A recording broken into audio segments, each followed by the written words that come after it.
बिस्मिल्लाहिर्रहमानिर्रहीम। अस्सलाम वालेकुम स्टूडेंट्स। लास्ट लेक्चर में हम 6.2 के हवाले से कुछ क्वेश्चन डिस्कस कर चुके हैं। आज हम 6.2 का क्वेश्चन नंबर 4, लास्ट लेक्चर में हमने क्वेश्चन नंबर 2 किया था। क्वेश्चन नंबर 3 स्मार्ट सिलेबस का हिस्सा नहीं है, जिसमें हमें कहा जा रहा है check the position of the point with respect to the circle. अब यहाँ पे सर्कल की हमने दो फॉर्म पढ़ी है, या उसको स्टैंडर्ड में होना चाहिए या उसको जनरल में। फर्स्ट वाला है स्टैंडर्ड फॉर्म, जिसका सेंटर ओरिजिन पे है 0,0 और उसका रेडियस हमारे पास होगा r का स्क्वायर इज इक्वल टू 81, तो r इज इक्वल टू 9 होगा।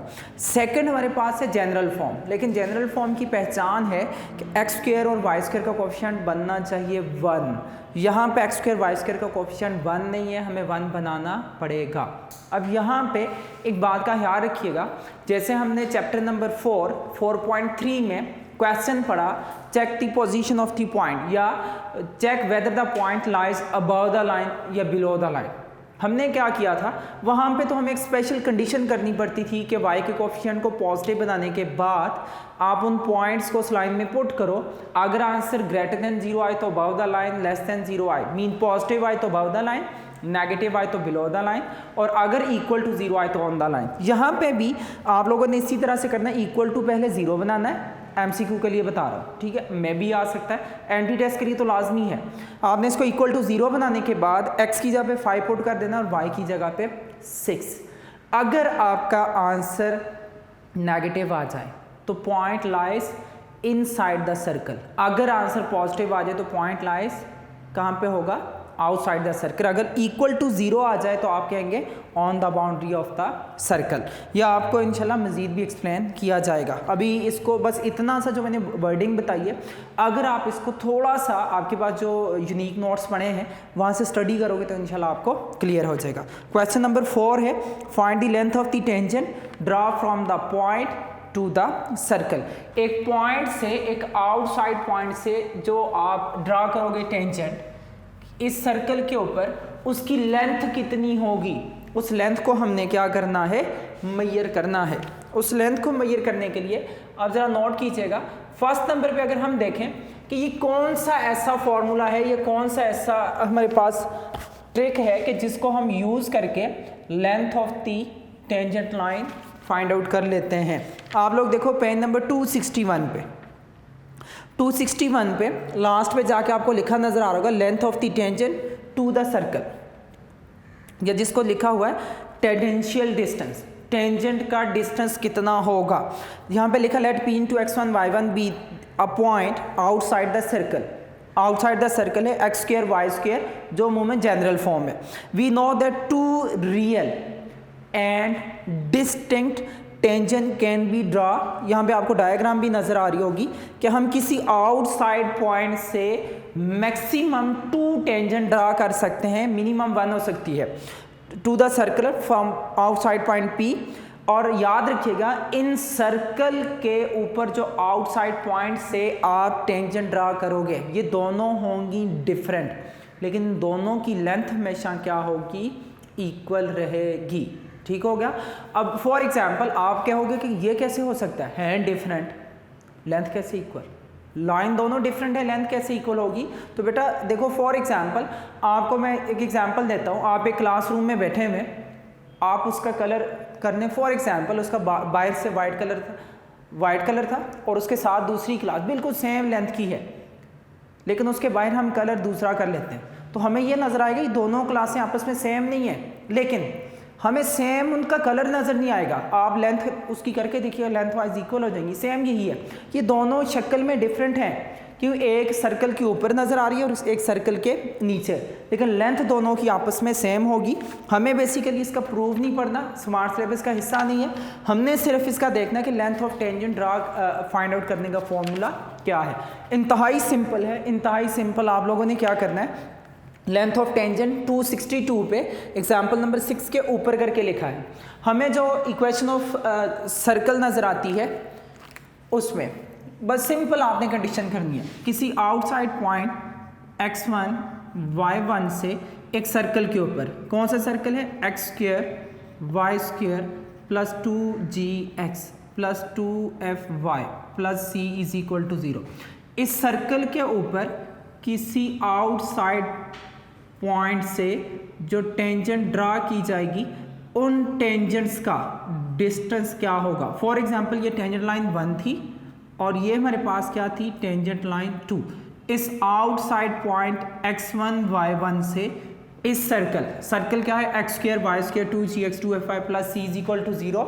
इसका लेंथ ऑफ टेंजेंट क्या होगी, लेंथ ऑफ टेंजेंट बहुत सिंपल है बेटा, इज इक्वल टू मीन हम डिस्टेंस निकाल रहे हैं कि इस पॉइंट से लेकर पॉइंट ऑफ कांटेक्ट तक कितनी लेंथ होगी, कितना डिस्टेंस होगा। लेंथ ऑफ टेंजेंट होती है ये बेटा, from an outside point two the point of contact, किसी आउटसाइड पॉइंट से जो पॉइंट ऑफ कांटेक्ट तक का जो डिस्टेंस होता है, इस डिस्टेंस को क्या नेम दिया जाता है, लेंथ ऑफ टेंजेंट का नाम दिया जाता है। ये 10th क्लास की बुक में भी लिखा गया है इसकी डेफिनेशन के हवाले से कि लेंथ ऑफ टेंजेंट क्या है। तो आप लोग क्या करते हो, सिंपल, इंतहाई सिंपल, डिस्टेंस फार्मूले में भी हमें पता है स्क्वायर रूट आता है, इसके फार्मूले में भी स्क्वायर रूट होगा। लेंथ निकालना, इस पॉइंट का पॉइंट ऑफ कांटेक्ट तक डिस्टेंस क्या होगा। सिर्फ आपने क्या करना है, x1 की जगह पे उस पॉइंट को पुट कर देना है, y की जगह पे उस पॉइंट को पुट कर देना है, x1 square y1 square 2g, x की जगह पे x1 2f, y की जगह पे y1 प्लस का c। मीन आपके पास जो पॉइंट्स होंगे उन पॉइंट्स को इस लाइन में क्या कर देना, पुट। लेकिन हमने देखा general form of equation of circle में x स्क्वायर वाई स्क्वायर का कोफिशिएंट सेम मीन 1 होना चाहिए, 1 लाजमी है। अगर MCQ में है ना कि ये इक्वेशन कौन सी है और x स्क्वायर और वाई स्क्वायर का कोफिशिएंट सेम है, चाहे वो a है, चाहे वो b है, चाहे वो 10 है, चाहे वो 5 है, चाहे वो 1 है, अगर x स्क्वायर वाई स्क्वायर का कोफिशिएंट सेम है तो आप लोग सॉल्व नहीं करते, देख के आप बताते हो कि इक्वेशन ऑफ सर्कल है या नहीं। अगर इनका कोफिशिएंट सेम है और no term contain product of x y, तो आप लोग कह देते हो वो इक्वेशन ऑफ सर्कल है, जो हम बड़ी डिटेल के साथ 6.1 से पहले पढ़ चुके हैं। तो आपने सिंपल पॉइंट को पुट करना, आपके पास लेंथ ऑफ टेंजेंट आ जाएगी। इसी तरह से देखो 262 पे एग्जांपल 6 के ऊपर लिखा हुआ है, it is easy to see that the length of the second tangent P से S is also equal. Mean किसी आउटसाइड पॉइंट से 2 डिस्टिंक्ट टेंजेंट लाइन ड्रा की जा सकती है और उन दोनों टेंजेंट लाइन का डिस्टेंस एग्जैक्टली सेम रहेगा। ठीक हो गया। इसी वजह से हमें देखो इस क्वेश्चन में कहा जा रहा है find the length of the tangent draw from the point two the circle. एक लेंथ खा गया, ठीक हो गया। इसी वजह से हम क्या करेंगे, एक लेंथ निकालेंगे, दूसरे की जरूरत नहीं पड़ेगी क्योंकि दोनों इस फॉर्मूले के अकॉर्डिंग सेम रहती हैं। अब हम सबसे पहले लिखेंगे कि हमें गिवन सर्कल क्या दिया था। गिवन में क्या है, 5x square plus 5y square minus 10x plus 15y minus 131 is equal to 0। हम लिखेंगे फॉर सर्कल। सर्कल के लिए हम एक वर्किंग ये करेंगे, डिवाइड कर लेंगे हर एक टर्म को by 5, dividing each term by 5। हर एक टर्म को हम 5 के साथ डिवाइड करेंगे। फर्स्ट को डिवाइड करोगे तो x square plus y square minus 2x plus 3y, इसके बाद हमारे पास क्या होगा, माइनस का 131 divided by 5 is equal to 0। हमने ऐसा क्यों किया, ताकि हम कंपेयर करके, किसके साथ कंपेयर करके, इसकी जनरल फॉर्म के साथ कंपेयर करके वहाँ से वैल्यू आसानी से फाइंड आउट कर लें। इसको कंपेयर किसके साथ करेंगे, x square plus y square plus 2gx plus 2fy plus का c इज इक्वल टू 0। तो यहाँ से देखो आपके पास 2g इज इक्वल टू क्या आएगा, माइनस का 2, तो g की वैल्यू क्या होगी, माइनस का 1। Second 2f is equal to क्या आएगा, 3, तो यहाँ से f की वैल्यू क्या होगी, 3/2। यहाँ से आपके पास थर्ड नंबर पे कांस्टेंट c क्या होगा, माइनस 131 डिवाइडेड बाय 5। हम देखें बेटा, हमें गिवन में दिया है कि आपके पास पॉइंट x1 y1 किसके इक्वल है, इज इक्वल टू माइनस का 5,4। हम इसके बाद फॉर्मूला लिख लेंगे कि हमें पता है we know from p into x1 y1 to the circle, कौन सा सर्कल हमारे पास होगा, x square plus y square plus 2gx plus 2fy plus c is equal to 0, length of circle length of tangent line या length of the tangent is equal to, किसकी equal होती है, x square की जगह पे x1 mean हम इस point को पुट करते जाएंगे, फिर y1 2gx1 plus 2fy1 plus का c इज इक्वल टू 0। इन सब में हम यहाँ पे क्या कर लेंगे, पुटिंग वैल्यूज, सब की वैल्यू को पुट कर लो। जब हम वैल्यू को पुट करेंगे तो यहाँ से हमारे पास लेंथ ऑफ द टेंजेंट आएगी, length of tangent is equal to x1 का स्क्वायर।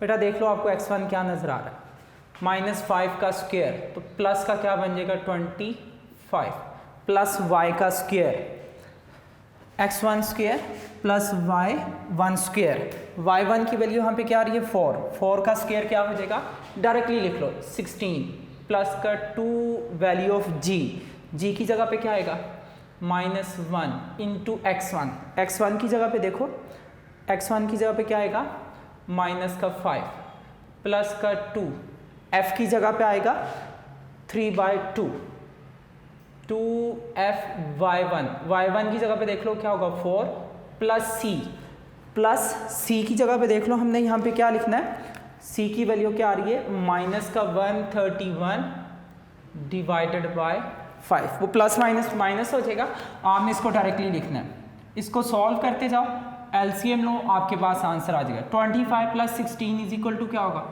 41 प्लस का 10, ये दोनों कैंसिल हो जाएंगे, प्लस का 12 माइनस का 131 डिवाइडेड बाय 5, 41 प्लस का 10 51 प्लस 12 करेंगे तो कितना हो जाएगा 63 माइनस का 131 डिवाइडेड बाय 5। इसका आप लोगों ने क्या कर लेना है एलसीएम, जब आप इसका एलसीएम करोगे तो ये आपके पास वैल्यू आएगी 5, इसका आ जाएगा एलसीएम करने के बाद देखो आपके पास 315 माइनस का क्या हो जाएगा 131। कैलकुलेटर का यूज़ कीजिएगा ताकि आप लोगों को सॉल्व करते हुए आसानी हो। आप जब इसको सॉल्व करोगे तो ये आपके पास टोटल कितना आ जाएगा 184 डिवाइडेड बाय 5, ये आपके पास टोटल इसका क्या होगा आंसर होगा। आप इसको कंफर्म भी कर लीजिएगा अपनी बुक के लास्ट से कि इसका आंसर क्या है। अगेन मैं बता रहा हूँ, हमें कहा जा रहा था length of the tangent from the point two the circle, किसी आउटसाइड पॉइंट से जो हम टेंजेंट ड्रा करते हैं, 2 डिस्टिंक्ट टेंजेंट ड्रा कर सकते हैं, और याद रखिएगा इन दोनों की लेंथ आपस में इक्वल होती है। हम मैक्सिमम 2 टेंजेंट ड्रा कर सकते हैं और मिनिमम 1 टेंजेंट, और इन दोनों की लेंथ आपस में एग्जैक्टली सेम रहती है। लेंथ ऑफ द टेंजेंट क्या आती है, from outside point two the point of contact. वैसे ये लाइन है, ये तो आगे चलती जाएगी, ये बहुत लेंथी है, इसकी लेंथ हम कैसे मेजर करेंगे, लेकिन तरीका क्या है कि किसी आउटसाइड पॉइंट से पॉइंट ऑफ कॉन्टैक्ट तक का जो डिस्टेंस होता है, इसको क्या कहा जाता है, लेंथ ऑफ द टेंजेंट का नेम दिया जाता है।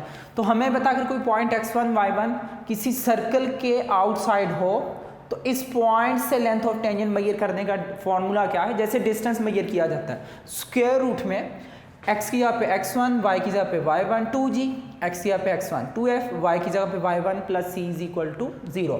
सेम यहाँ पे भी वर्किंग होगी। सर्कल बनाने के लिए हमें x स्क्वायर y स्क्वायर का कोफिशिएंट 1 बनाना था, तभी मैंने सारी टर्म्स को 5 के साथ किया डिवाइड। सेकंड, इसको कंपेयर करेंगे, फॉर्मूले में हमें GFC की वैल्यू चाहिए। इसको कंपेयर जब हम जनरल फॉर्म के साथ करेंगे तो हमें value of G, value of F और वैल्यू ऑफ C तीनों वहाँ से मिलेंगी। हमें गिवन में दिया कि वो जो आउटसाइड पॉइंट है उसकी वैल्यू क्या है -5,4, x1 की वैल्यू -5, y1 की वैल्यू 4। तो हमने ये पढ़ा हुआ है कि we know that from an outside point from P into x1 y1, ये आउटसाइड पॉइंट होता है याद रखिएगा, to the circle x² + y² 2gx 2fy plus c is equal to 0 length of the tangent. Length of the tangent क्या होती है? x1 square y1 square 2gx1 2fy1 plus का c। Sorry बेटा, अब इसमें देखो x1 का स्क्वायर मीन x1 की वैल्यू -5, उसका स्क्वायर 25 हो जाएगा। y1 की वैल्यू 4, 4 का स्क्वायर 16, 2 g की जगह पे -1, x1 की जगह पे 5, 2 f की जगह पे 3/2 और y1 की जगह पे 4 प्लस c की जगह पे ये प्लस माइनस क्या हो जाएगा? माइनस का 131/5। इसको बेटा आप सॉल्व करोगे 41 हो जाएगा, माइनस माइनस प्लस 2 5 दा 10, 2 2 से कैंसिल, 3 4 दा 12, 41 प्लस 10 51, 51 प्लस 12 तो 63। आप जब 5 मल्टीप्लाई करोगे, हमें बता 5 20 दा 100 होता है, तो 20 के यहाँ पे 3 पेयर बन सकते हैं, 300 और ऊपर जो 3 होगा 3 5 था 15। तो इन दोनों को जब माइनस करोगे तो आपके पास आएगा 184 डिवाइडेड बाई 5, जो आपके पास required length of the tangent होगी। इसको अच्छी तरह से कीजिएगा, ये शॉर्ट क्वेश्चन में इंपॉर्टेंट है। मैं आपको नेक्स्ट पार्ट करवाता हूँ जी स्टूडेंट। हम इसका अब नेक्स्ट पार्ट करते हैं पेज नंबर 264 के ऊपर। क्वेश्चन नंबर 5, क्वेश्चन नंबर 6, ये दोनों ऑलमोस्ट सेम है। मैं क्वेश्चन नंबर 6 पहले करवाता हूँ, 5 बाद में। क्वेश्चन नंबर 6 में देखें हमें क्या लिखा नजर आ रहा है? फाइंड द कोऑर्डिनेट ऑफ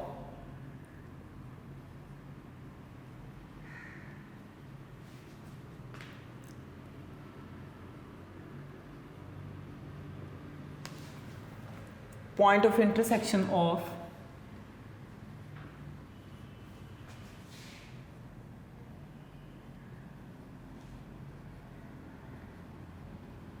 किसका point of intersection? Of the line, वो लाइन कौन सी है हमारे पास? x plus 2y is equal to 6 with circle. Circle हमारे पास कौन सा है? X square plus y square minus 2x minus 2y minus का 39 इज इक्वल टू 0। आपको इसकी मैं सिंपल सी एक कंडीशन बता देता हूँ। हमें यहाँ पे ये कहा जा रहा है कि आप इसका पॉइंट ऑफ इंटरसेक्शन निकालो।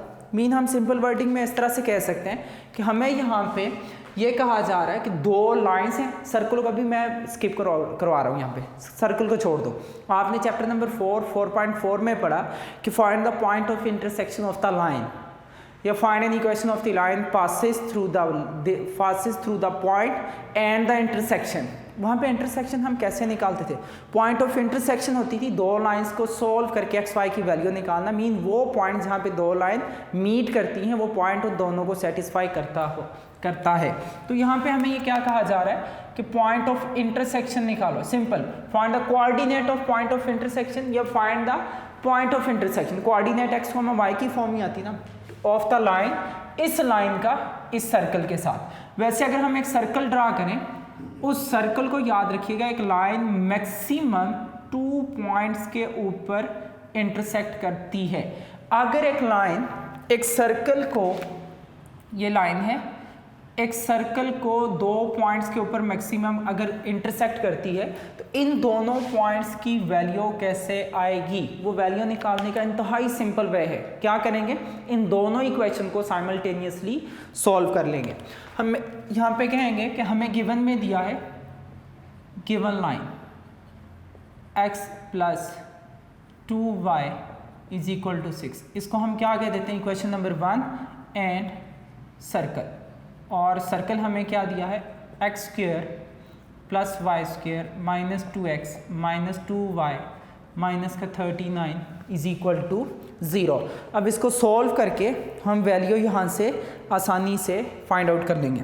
देखो, हमें इसको हम नाम दे देते हैं इक्वेशन नंबर 2 का। इन दोनों को सॉल्व करने का आसान तरीका मैंने आपको बताया था। दो इक्वेशन को सॉल्व करने का आसान तरीका क्या है? अगर उनके कोफिशिएंट एक्स वाई के सेम हो, प्लस माइनस कर लो, या एक से वैल्यू निकाल के दूसरी में पुट कर लो। यहाँ पे हमें आसानी से नज़र आ रहा है कि इक्वेशन नंबर 1 से वैल्यू आसानी से निकल सकती है। फ्रॉम इक्वेशन नंबर 1 से x इज इक्वल टू क्या आएगा? 6 माइनस 2y। इसको हम नाम दे देते हैं इक्वेशन नंबर 3 का। इसको पुट कर लेते हैं इन इक्वेशन नंबर 2। इक्वेशन 1 से आसानी से x की वैल्यू आ सकती है, उस वैल्यू को किस में पुट कर देंगे? इक्वेशन नंबर 2 में। तो x का square x means 6 minus 2y का square plus y square minus 2। जहाँ जहाँ पे भी x है उसकी जगह पे क्या पुट होता रहेगा, x माइनस 2y माइनस का 39 इज इक्वल टू 0। इसके लिए होल का स्क्वायर का फॉर्मूला a का स्क्वायर प्लस b का square minus 2ab plus y square minus का 12। नेक्स्ट हमारे पास क्या होगा, प्लस का 4y प्लस 4y के बाद नेक्स्ट क्या होगा, माइनस 2y माइनस का 39 इज इक्वल टू 0। अब इसको सॉल्व करते जाएंगे। यहाँ से देखिएगा हमारे पास वैल्यू क्या आएगी, 6 का square 36 plus 4y square 2 to the 4 4 6 था 24y plus y square minus 12, इनको इकट्ठा करते जाओ 4 माइनस 2 तो इज इक्वल टू क्या होगा, प्लस का 2y माइनस 12 माइनस का 39 तो माइनस का 51 is equal to 0। 4y square plus y square तो आपके पास आएगा बेटा 5y स्क्वायर माइनस का 24y प्लस का 2y, यहाँ पे क्या होगा माइनस का 22y 36 माइनस का 51 तो बेटा माइनस का 15 इज इक्वल टू 0। अब इसमें से देखा जाए ये दोनों 5 के टेबल में आते हैं लेकिन 22 5 के टेबल में नहीं आता। हम इसकी कर लेते हैं मिड टर्म ब्रेकिंग, इसके फैक्टर बना लेते हैं या क्वाड्रेटिक फॉर्मूला यूज़ कर सकते हैं। इट इज़ क्वाड्रेटिक इन किस में है बेटा, y, तो हम इसको कह देते हैं क्वाड्रेटिक इन y है। हम इसकी मिड टर्म ब्रेकिंग भी कर सकते हैं, हम इस पे क्वाड्रेटिक फॉर्मूला भी अप्लाई कर सकते हैं। 515 दा कितना आ जाएगा हमारे पास, 515 दा 75, तो 75 के लिए बड़ी आसानी से फैक्टर बन सकते हैं 25y प्लस का 3y माइनस का 15 is equal to 0। First two में से अगर मैं 5y कॉमन कर लूँ तो बाकी क्या बचेगा, y माइनस का 5 प्लस का 3 कॉमन करूँ तो क्या आएगा हमारे पास, y minus 5 is equal to, दोनों में से देखें आपके पास y माइनस 5 हो जाएगा common, y minus 5 into next क्या बचेगा 5y प्लस का 3 इज इक्वल टू 0। तो फर्स्ट को आप जब 0 पुट करोगे y minus 5 is equal to 0 तो y इज इक्वल टू क्या आएगा 5। सेकेंड में 5y is equal to minus 3 और y की वैल्यू क्या होगी माइनस का 3/5। यहाँ पे एक बात आपको मैं एक्सप्लेन कर लूँ। देखो मैंने आपको स्टार्ट में बताया था कि एक लाइन एक सर्कल को एट मोस्ट 2 पॉइंट में इंटरसेक्ट कर सकती है। तो देखो यहाँ से हमें अंदाज़ा हो रहा है कि इसकी कितनी वैल्यू आएंगी, 2 वैल्यू हमारे पास प्रेजेंट होंगी। अब क्या करते हैं एंड पे पुट कर लो, putting y in equation number 3 जो हमें सबसे आसान नज़र आ रही है। जब हम इक्वेशन नंबर 3 में पुट करेंगे तो आप देखो जब आपके पास पहले नंबर पे when y is equal to 5, जब y की वैल्यू 5 है तो आपको x यहाँ से क्या नज़र आएगा, x is equal to 6 minus 2 into 5, 2 5 था 10 हो जाएगा तो आपके पास 6 माइनस 10 करने से क्या आएगा, x is equal to minus 4। तो हम अब कह सकते हैं कि जो एक पॉइंट हमारे पास आया हम उसको x1 y1 का नाम दे देते हैं कि उसकी वैल्यू हमारे पास क्या आ गई, x की वैल्यू -4 और y की वैल्यू क्या है 5। हम किसी को भी कह सकते हैं, हम कह सकते हैं ये हमारा पॉइंट A था और ये हमारा पॉइंट क्या था B, जिन दोनों पॉइंट पे वो इंटरसेक्ट कर रहा था। सेकंड नंबर पे सेकंड वैल्यू हमारे पास क्या है, when y is equal to minus का 3/5।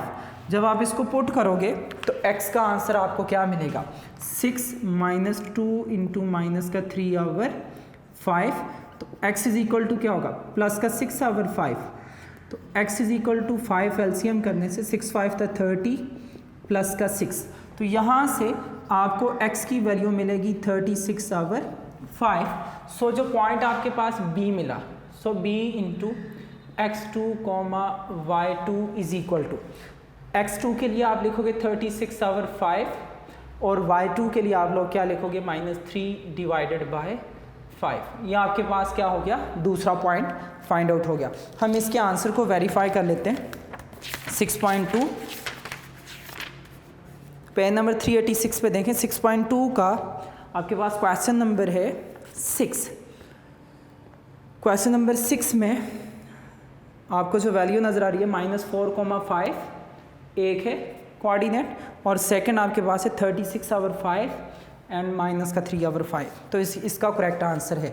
मीन हम सिंपली अगर देखें, हमें इस क्वेश्चन में क्या कहा जा रहा था, एक लाइन इस सर्कल को इंटरसेक्ट करती है किसी 2 पॉइंट से। मीन हमें सिंपली पता है लाइन मैक्सिमम एक पॉइंट पे टच करके गुजर सकती है किसी सर्कल को, और मिनिमम 2 पॉइंट पे एक लाइन इंटरसेक्ट करके गुजर सकती है।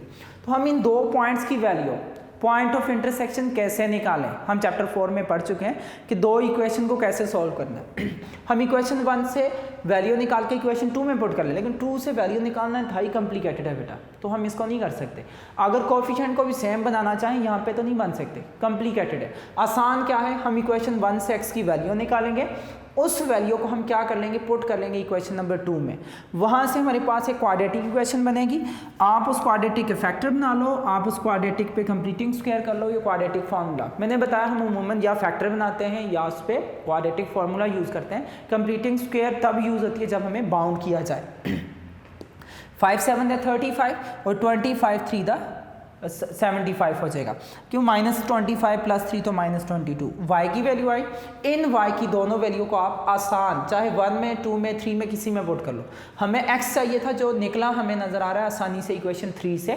जब हमने x की वैल्यू पुट की, सॉरी y की वैल्यू पुट की, तो हमारे पास x के आंसर आए जो हमें 2 पॉइंट्स मिल गए। ठीक हो गया, तो हमें पता चल गया कि ये लाइन इस सर्कल को मैक्सिमम 2 पॉइंट पे इंटरसेक्ट कर सकती थी। इंतहाई इजी क्वेश्चन है, ये समझे आपने चैप्टर नंबर 4 को ही दोबारा से रिवाइज किया। मैंने आपको तब भी बताया था इसमें काफ़ी हद तक चैप्टर 4 की कुछ थोड़ा बहुत कंडीशन अप्लाई होती रहेगी।